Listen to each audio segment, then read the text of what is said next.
യേശുവിൽ ഏറ്റവും അനുഗ്രഹീതരായവരെ, ഈ മാസത്തിൻ്റെ, ഈ ജനുവരി മാസത്തിൻ്റെ അവസാനത്തെ വെള്ളിയാഴ്ചയാണിന്ന്.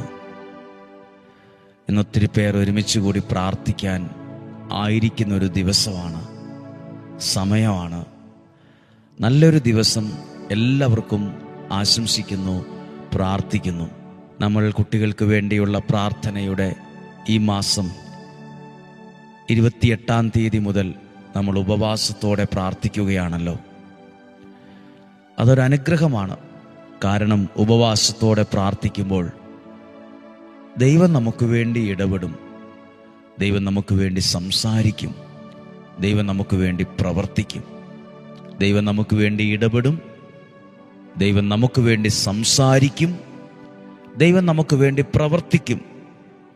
ദൈവത്തിൽ നിന്ന് അകന്നു നിൽക്കുന്ന, പ്രാർത്ഥനയിൽ നിന്ന് അകന്നു നിൽക്കുന്ന, ദൈവീക കാര്യങ്ങളിൽ നിന്ന് അകന്നു നിൽക്കുന്ന ആരെങ്കിലും ഉണ്ടോ നിങ്ങളുടെ വീട്ടിൽ, നിങ്ങളുടെ പ്രിയപ്പെട്ടവരിൽ?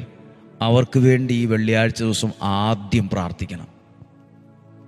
ദൈവത്തിൽ നിന്ന് അകന്നു നിൽക്കുന്ന, പ്രാർത്ഥനയിൽ നിന്ന് അകന്നു നിൽക്കുന്ന, ദൈവവചനം കേൾക്കാൻ ഇഷ്ടമില്ലാത്ത, ദൈവികമായ കാര്യങ്ങളിൽ നിന്നൊക്കെ ഇങ്ങനെ മാറി നിൽക്കുന്ന ആരെങ്കിലും നിങ്ങളുടെ കുടുംബത്തിലോ പ്രിയപ്പെട്ടവരിലോ ബന്ധുമിത്രാദികളിലോ ഉണ്ടോ? അവരെ ഇന്ന് ആദ്യം അവരെ ഓർത്ത് അവരുടെ പേരുകൾ പറഞ്ഞ്, കർത്താവേ, ഞങ്ങൾ പ്രാർത്ഥിക്കുന്നത് ഈ വ്യക്തിക്ക് വേണ്ടിയാണ്.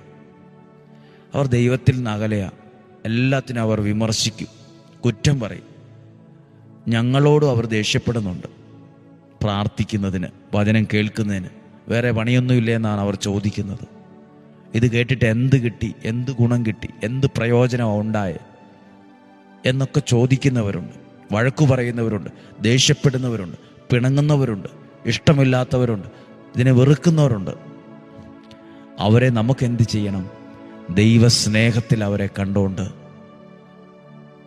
അവരെ ചേർത്ത് നിർത്തിക്കൊണ്ട് ഒരു നിമിഷം പ്രാർത്ഥിച്ച്, കർത്താവേ, ഈ വ്യക്തിക്ക് വേണ്ടി, ഈ മകൾക്ക് വേണ്ടി, ഈ മകന് വേണ്ടി ഞങ്ങൾ പ്രാർത്ഥിക്കുന്നു.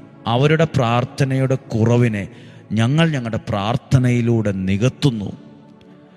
അവരുടെ പ്രാർത്ഥനാ കുറവിനെ, വിശ്വാസക്കുറവിനെ ഞങ്ങൾ ഞങ്ങളുടെ പ്രാർത്ഥനയിലൂടെ, ഞങ്ങൾ വിശ്വാസത്തിലൂടെ, ദൈവവചനം കേൾക്കുന്നതിലൂടെ, ആരാധിക്കുന്നതിലൂടെ ഞങ്ങൾ ആ കുറവിനെ നികത്തുകയാണ്. അവർക്ക് വേണ്ടി ഞങ്ങൾ ആത്മാർത്ഥമായി പ്രാർത്ഥിക്കുവാണ്. സാവൂളിനെ തൊട്ട അതേ കൈകൊണ്ട്